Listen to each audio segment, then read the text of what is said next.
ले जा के एक जोड़ी कपड़ा ले जा रखा अपना, बस बड़ी दुख की बात है।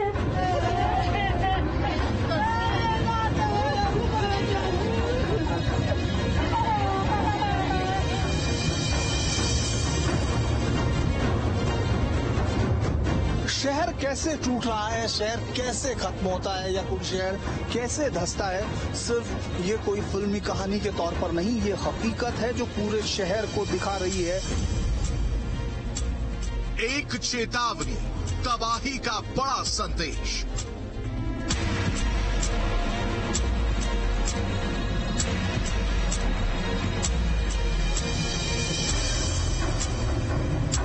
ये कमरा अब खतरनाक है, इस कमरे में आना भी खतरा है। जितने लोग हम यहाँ हैं मुझे लगता है वो भी भीड़ खतर। ये कब से आ रहा है काका? ये तीन। अब आपको जाना पड़ेगा। होता नहीं। हमको परेशान हो गए।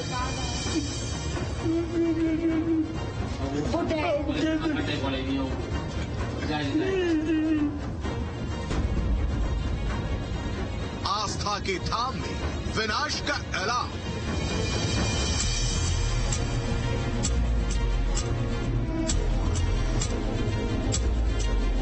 लगभग 1.5 महीने के पहले हम यहाँ आए थे।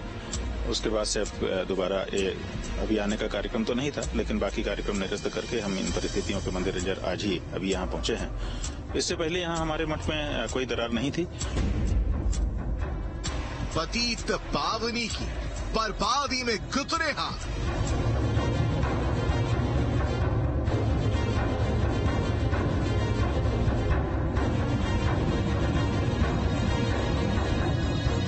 ज्योतिर्मठ में जिस प्रकार से आजादी के बाद से ही सरकारों ने विकास के नाम पर वहां पे विनाश करने का काम किया, जिसका परिणाम स्वरूप आज ज्योतिर्मठ के जो स्थानीय निवासी हैं उनकी आंखों में आंसू है। धर्म शिखर पर सालों से सर्वनाश की बुनियाद।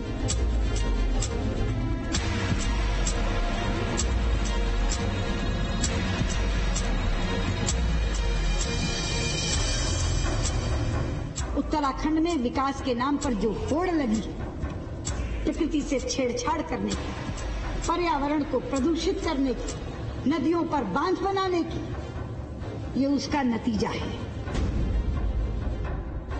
क्या तीर्थ धाम बन गया टूरिज्म स्पॉट?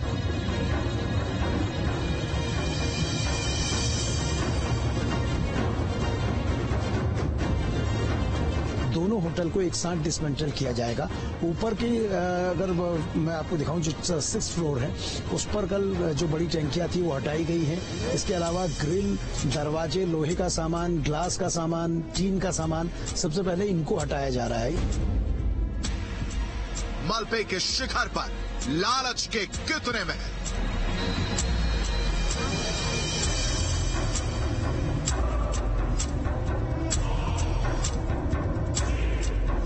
पूज्यम यत्र पूज्यन्ते पूज्यानां तु व्यतिक्रमा त्रीणि तत्र भविष्यन्ति दुर्भिक्षम मरणम भयम। आज सनातन का धर्म शिखर परेशान है, तबाही के इंतजार में दिन गिन रहा है, रातें काट रहा है। हम उस जगह पर हैं जहां भगवान आदि गुरु शंकराचार्य ने यहां आकर तप किया था। लिखा गया है, अगर हम लोग उस पर देखते हैं कि वो यहां 5 वर्ष की आयु में आए थे, फिर उन्होंने तप किया। लेकिन ये जगह जो जिसको वो वृक्ष, जिसको कल्प वृक्ष के तौर पर यहाँ सब लोग मानते हैं और वो करते हैं, उसका ये मंदिर है उसी कल्प वृक्ष के नीचे। तो ये दरार हम उसके अंदर भी जिस तरह से दरारें आने शुरू हुई। वो बदरी का द्वार था, उसे बदरी का द्वार ही रहने देते। कुछ नहीं ले जा के एक जोड़ी कपड़ा ले जा रखा अपना, बस क्यों पहाड़ के सर्वनाश का द्वार बना दिया? वो जोशी मठ है जो पूछ रहा है। धर्म के मठ तक तो मैं ठीक था, लालच का गढ़ बनाकर मेरी संपदा को क्यों रौंदा गया? 2008 ईस्वी में जब हमने गंगा सेवा अभियान आरंभ किया था, गंगा जी के बारे में हम लोग चिंता कर रहे थे और हम लोग ये कह रहे थे कि ये जो हाइड्रो पावर प्रोजेक्ट्स आप बड़े बड़े बहुत ज्यादा मेगावाट के आप स्थापित कर रहे हैं और इनके लिए जो काम चल रहा है, विशेष करके जोशीमठ के नीचे से जो सुरंग जाने वाली है, वो जोशीमठ के लिए तबाही का कारण बनेगी। कुदरत की तबाही ने हर बार आगाह किया, फिर भी सभ्यता और इतिहास पर विकास की चकाचौंध का बुलडोजर क्यों चलता रहा? लेकिन मुझे एनटीपीसी के बारे में बताना चाहती हूँ कि मैंने खुद इस प्रोजेक्ट के खिलाफ एफिडेविट दिया है सुप्रीम कोर्ट में। वो दिया है 2017 में, जिस पर पर्यावरण मंत्रालय और ऊर्जा मंत्रालय ने सहमति नहीं दी। जोशीमठ की जड़ें हिलती रही, आपदा आती रही, विनाश अनदेखा होता रहा, ना कोई जागा ना कोई आया। शंकराचार्य का पावन धाम विकास की सुरंगों पर कराहता रह गया। एक पौराणिक नगर काल के गर्त पर खड़ा कयामत का इंतजार करता गया। कमेटी ने जब स्पष्ट कर दिया था कि वहां पे बड़ी इमारतें, वहां पे विस्फोट, वहां पे सीमेंट, वहां पे रोरी का इस्तेमाल नहीं होगा, उसके बावजूद भी बड़ी बड़ी इमारतें कैसे बन गई। वहां पे बड़े विकास के नाम पे जिस प्रकार से विनाश के रास्ते पे ले जाने का काम ज्योतिर्मठ को किया गया है, निश्चित रूप से उसमें सबकी इस जो प्रकृति और सांस्कृतिक और धर्म का जो वहां पे त्रिवेणी है, उसका कहीं न कहीं नुकसान करने का पाप किया है। नगर बसता गया, आबादी बढ़ती गई, इमारतें चढ़ती गईं, सुरंगें खुदती रहीं, कंक्रीट खड़ा होता रहा, पेड़ कटते रहे, पहाड़ ढहता रहा। अब सर्वनाश, बस सर्वनाश। पहाड़ की चीख, एक सवाल, कैसे थमेगी कयामत?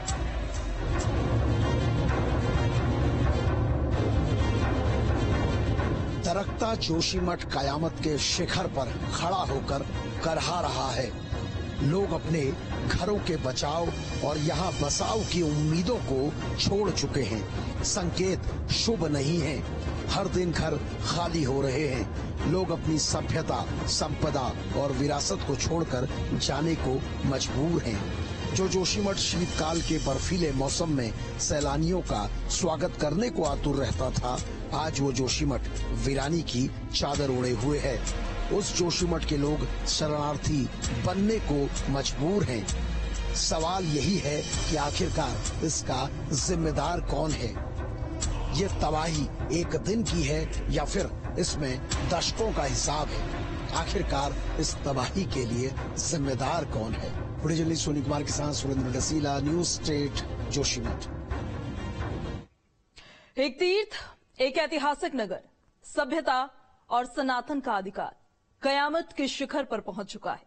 नमस्कार, न्यूज स्टेट वीकली स्पेशल में मैं हूं आपके साथ पूजा खंडूरी। जोशीमठ संकट में है, लोग दर्द में है, आपदा के शिखर पर विनाश का गर्त है और उसी गर्त में जोशीमठ के समा जाने की आहट है। शंकराचार्य की पावन भूमि के लिए हर रात कयामत की रात है।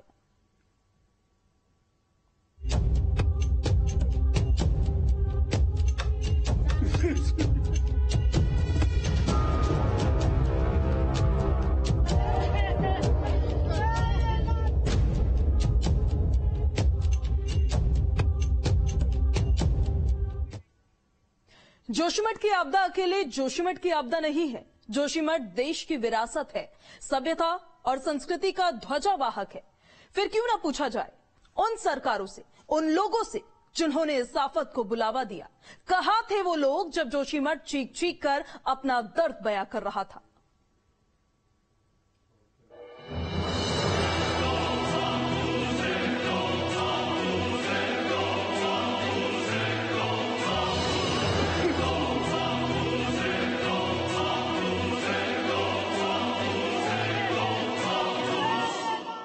प्रकृति एक दिन क्रोधित होती है और ऐसी विनाश लीला करती है कि सब कुछ तबाह कर जाती है। कब आंखें खुलेंगी हमारी?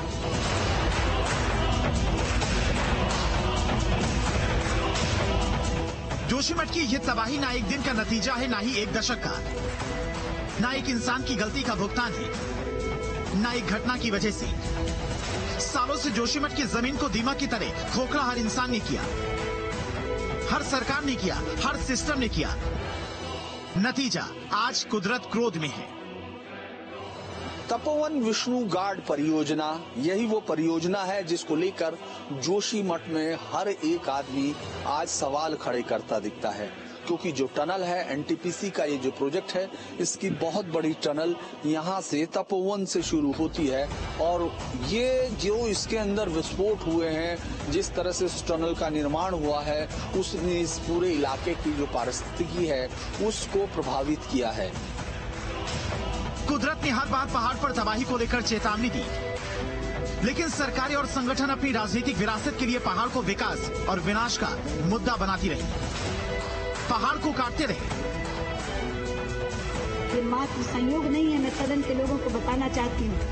उधर 16 जून को धारी देवी जलमग्न हुई, उसी दिन धारी देवी जलमग्न हुई और इधर केदारनाथ में जल प्रलय आया, जो ऐसा जल प्रलय आया जो हजारों जिंदगियों को लील गया, जो एक विनाश की लीला करता हुआ चला। फिर आया ऋणी गांव का हादसा, तब भी मैं आई और मैंने ये कहा कि देखिए ये ऋणी गांव का हादसा इंगित कर रहा है कि जोशीमठ में कुछ ना हो जाए, इसलिए इसको रोक दीजिए। तब मुझे कहा गया कि आपकी बात जो एफिडेविट में गई थी वो कुछ दिनों चली। और पैराग्लेशियल जोन में कोई बांध नहीं बनने चाहिए, ये 2014 में संस्तुति हुई थी, नहीं मानी, काम चल रहा था। 2021 में आप सबने देखा, फरवरी 2021 में किस तरह से फिर वो माचिस की तीली की तरह उस बांध को उड़ा दिया, निर्माण अधीन था, उसी का पानी आया है। सरकार और सिस्टम ही नहीं, यहाँ के लोग भी पहाड़ की बर्बादी के लिए बराबर की जिम्मेदार हैं, जिसका उदाहरण है तीर्थधाम में खड़े ये आलीशान बहुमंजिला होटल, जिन्हें अब तबाह किया जा रहा है। सवाल यही कि जोशीमठ की जमीनी हकीकत को जानते हुए भी क्यों यहाँ पर कंक्रीट के आलीशान होटल खड़े होते रहे? क्यों पहाड़ की बुनियाद की परवाह किए बगैर आशियानों का शहर बसाया जाता रहा? क्यों तीर्थधाम को पर्यटन का शिखर बनाकर पहाड़ पर भार बढ़ाया जाता रहा? तो यहाँ पे 3-4 चीजें एक साथ है। नदी तो काट ही रही है, चारों तरफ की बड़ी योजना है, उन्होंने भी कहीं किया है, लेकिन जोशीमठ पर्टिकुलर में जो ड्रेनेज सिस्टम्स होते हैं, जो स्टेबिलिटीज होती हैं, वो एक छोटे शहर के प्रति जो एक बियरिंग कैपेसिटीज होती हैं, उसको कहीं ना कहीं हमने नेग्लेक्ट किया है। जैसे मैंने कहा, ये गांव रहा होगा, ये छोटा बड़ा शहर बन गया, तो उसका ये प्रभाव है। और मैं तीसरी और आखिरी बड़ी बात एक इस रूप में भी कहना चाहूंगा कि नेचर से बड़ा कोई भी हमारा विशेषज्ञ नहीं होता। जोशीमठ के दरकने और धंसने की वजह कई है, गिनने पर आएंगे तो गिनते जाएंगे, लेकिन सबसे पहले जो है वो यहाँ के लोगों का दर्द, जिसके सामने मौसम, रोजी रोटी, रहवास और रोजगार का संकट सबसे बड़ी चुनौती है। कुछ नहीं ले जाके एक जोड़ी कपड़े ले दो, को बड़े पैमाने पर बचाने के लिए निकालना पड़ेगा, उनके रहने खाने की व्यवस्था करनी पड़ेगी।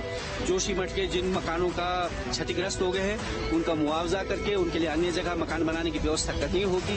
अभी तो यही उपाय है, जोशीमठ बचने का उपाय नहीं है। अगर वो उपाय होंगे भी तो लॉन्ग टर्म होंगे, तब तक तो शहर लोग मर जाएंगे। संकट के मुहाने पर भी सियासत का दौर जारी, मोल भाव का खेल जारी है, सियासी नफा नुकसान का आकलन किया जा रहा है। संकट काल से पहले तक खामोशी की चादर ओढ़े बैठी सियासत आज आपदा में अवसर तलाश रही है। जोशीमठ जो हमारी धर्म, आस्था, संस्कृति का स्थल है, उसको कैसे बचाया जाए, ये भी एक राष्ट्रीय अभियान होना चाहिए। लेकिन उजड़ती एक बस्ती अब भी आपदा के सबसे बड़े संकट पर चोट कर रही है। कि मैंने कही केवल हमारी जिम्मेदारी नहीं थी, जोशीमठ केवल हमारा था, ये तो पूरे इस देश की धरोहर थी, इसको सबको बचाने की जिम्मेदारी थी। लेकिन आज के दिन पर जो तमाम धरोहरों के जो रक्षक बन करके आए हैं, वो उन्हीं धरोहरों के बारूद, उसी धरोहरों के बारूद लगा रहे हैं। जोशीमठ के लोगों को अधूरी आस है, एक बार फिर कयामत के काले बादल छटेंगे, फिर से जिंदगी की रोशन पहाड़ पर बिखरेगी, लेकिन तब तक क्या कुछ बदलेगा कोई नहीं जानता। मर्ज बहुत पुराना है और बढ़ते बढ़ते अब लाइलाज बीमारी की तरफ हुआ है। देखते हैं कि सरकार जो कह रही है उसमें क्या कुछ हो पाता है, लेकिन जो लोग यहाँ दशकों से लड़े हुए हैं उनका कहना है अब उम्मीद खत्म हो गई है और ये शहर भूधसान का शिकार होगा। वीडियो जर्नलिस्ट मुकेश के साथ धीरेन्द्र पुंडी। जोशीमठ के लोग ये मान चुके हैं कि अब उनका नगर उनके लिए मुफीद नहीं रहा। सरकार और सिस्टम 46 साल की नींद के बाद अब जगा है, जब सभ्यता का ये शिखर विनाश के मलबे में मिलने वाला है। तो लोग ये पूछ रहे हैं कि आखिर इतनी देर क्यों हुई।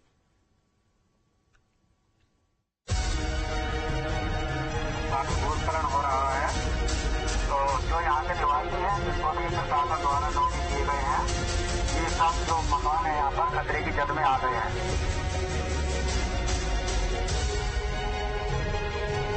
जोशीमठ में जो भी मकान डेंजर जोन में आ रहे हैं उनको खाली करने का सिलसिला लगातार जारी है। यहाँ तक कि जो SDRF है वो लोग पहुंच रहे हैं, वो सर्वे कर रहे हैं, सर्वे टीमें आ रही हैं, तो वो ये बता रही हैं कि किस तरह से किस मकान को अब यहाँ से विस्थापन जरूरी है। तो ये मनोहर बाग का इलाका है, यहाँ जो सबसे ज्यादा अफेक्टेड इलाकों में से एक है, जहाँ आपने देखा मुख्यमंत्री ने भी अपना यहाँ से शुरू किया था धामी, जो अपना जब उन्होंने निरीक्षण शुरू किया था। नीचे आपको खेतों के अंदर ये दिखाई देगा, ये पूरा इलाका उसकी जद में है। यहाँ मनोहर बाग के कई सारे मकान पूरी तरह से यहाँ फट चुके हैं। बहुत सारी जमीनें यहाँ खेतों में भी जमीन के फटने की पूरी तरह से सामने आ रही हैं घटनाएं, और ये पूरा इलाका, ये लोग अपना सामान जो भी उठाकर ले जा सकते हैं वो ले जा रहे हैं। जोशीमठ की बर्बादी के बाद जहां लोग उजड़ रहे हैं, तो सरकार रियायत और राहत के काम में लगी है। सरकार की ओर से आर्थिक घोषणाएं की गई, आगे के प्लान पर काम करने की रणनीति पर मंथन का ऐलान भी हुआ। हम पुनर्वास की बात भी कर रहे हैं और इसमें हमको केंद्र की सरकार का भी पूरा सहयोग है। NDMA की टीम भी यहाँ पर पूरा परीक्षण कर रही है, अन्य एजेंसियां भी परीक्षण कर रही हैं, और जो भी मॉडल हो सकता है, केदारनाथ का मॉडल या वरुणावत पर्वत उत्तरकाशी का मॉडल या नया मॉडल, उसके आधार पर हम यहाँ पर पुनर्वास को आगे बढ़ाएंगे। लेकिन सवाल कई है जो सत्ता में बैठे लोगों से पूछ रहे हैं, आखिर जोशीमठ को उजड़ने क्यों दिया गया? क्या पहाड़ पर सड़क भवनों का निर्माण वैज्ञानिक तरीके से हुआ?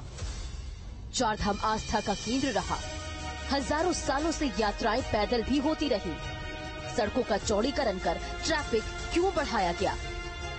सड़कों के निर्माण, पहाड़ के भौगोलिक हालात के लिए कमेटियां बनी, क्या कोई जियोलॉजिकल रिपोर्ट बनाई गई? पहाड़ों की बुनियादी स्टडी के बगैर ऊपर से क्यों खुदाई होती रही? पहाड़ से अंधाधुंध निर्माण से हिमालय तबाह होता रहा। सरकार और प्रशासन ने काम क्यों नहीं रोका? तो 1976 की महेशानंद मिश्रा जो तत्कालीन कमिश्नर थे गढ़वाल के, उनकी रिपोर्ट है, हम लोगों की रिपोर्ट है। इससे पहले कुछ साइंटिस्ट की और रिपोर्ट पब्लिश हुई है।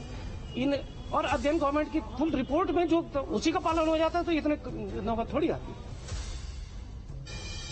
ये तो वो सवाल है जिस पर सिस्टम खामोश है, लेकिन तबाही सिर पर खड़ी है। प्रशासन ने टनल और सड़क निर्माण पर रोक लगाई हुई है। फिर दावा है अंधेरे में मशीनों की धमक पहाड़ के लोगों को अंधेरे में रख रही है। तो सिटी, और हम इसको टाउन कहेंगे, डेवलप हुआ है। एक लूज मटेरियल जिसको हम लोग डेब्री कहते हैं, मोरेन कहते हैं, इसके ऊपर डेवलप हुआ है। तो इसके जो बेसमेंट और फाउंडेशन रॉक है उतना स्ट्रांग नहीं है। जो ऊपर से और ओवरबर्डन का जो प्रेशर, हेवी स्ट्रक्चर जो अभी डेवलपमेंटल एक्टिविटीज का वजह से हो रहा है, इसको सस्टेन नहीं कर पा रहा है, बोल के वो नीचे दब रहा है। एक तरफ प्रशासन ने लोगों को घर छोड़ने को कह दिया, तो दूसरी ओर लोगों ने अपनी दीवारों पर NTPC गो बैक का पोस्टर चिपका दिया। दरार नाम के राक्षस का सामना अकेले जोशीमठ ही नहीं, कर्णप्रयाग, जहां 50 से ज्यादा घर दरारों की दहशत में है।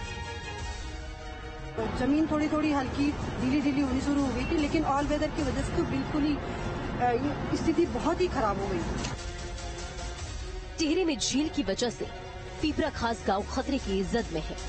यहाँ पे जो ऑल वेदर की रोड बनी हुई है, ये भी पूरी तरीके से धंस रही है, और कई बार यहाँ पे जो है रोड रिपेयरिंग हो चुकी है, और फिर भी जो है बरसात में, अभी तो बरसात का सीजन भी नहीं है, फिर भी ये दरारें आ रही है। तो क्या बोले, इसमें तो बड़ा जो है सोचने वाली विषय है कि इसमें जो है बहुत बड़ी आपदा आ सकती है बाद में। नैनीताल के चारों तरफ की पहाड़ियां लंबे वक्त से भूस्खलन का सामना कर रही है। हमने देखा है कि इस जगह पे जो आप ये देख रहे हैं, ये जगह पे कम से कम यहाँ पे 1 से 2 हजार आदमी रहता था, और जिस जगह में कहते हैं ना क्षेत्र में आबादी बढ़ती है तो बढ़ रही है, लेकिन एक अनोखी चीज हमने देखी कि आदमी दिख ही नहीं रहा। पहाड़ दरारों के चलते दहशत में है, हर तरफ से पलायन और मदद की मांग उठ रही है। गहरे हुए गड्ढे को देखिए जो पूरी मिट्टी को इस तरफ ले जा रहा है, तो इस प्रेशर को रोकने के लिए इसको कैसे कंट्रोल किया जाएगा, ये सवाल तमाम विशेषज्ञों के जहन में भी होंगे, क्योंकि ये कोई आसान आपदा नहीं है, ये कोई ऐसा भी सवाल नहीं है जिसको आसानी से 2+2 की तरह हल कर दिया जाए। ये एक ऐसा सवाल है जिसका जवाब अभी तमाम वैज्ञानिक, भूगर्भ शास्त्री और टेक्निकल एक्सपर्ट खोज रहे हैं। वीडियो जर्नलिस्ट मुकेश के साथ धीरेन्द्र पुंडीर। और यहाँ पर वक्त एक बहुत छोटे से ब्रेक का, बने रहिए न्यूज स्टेट के साथ।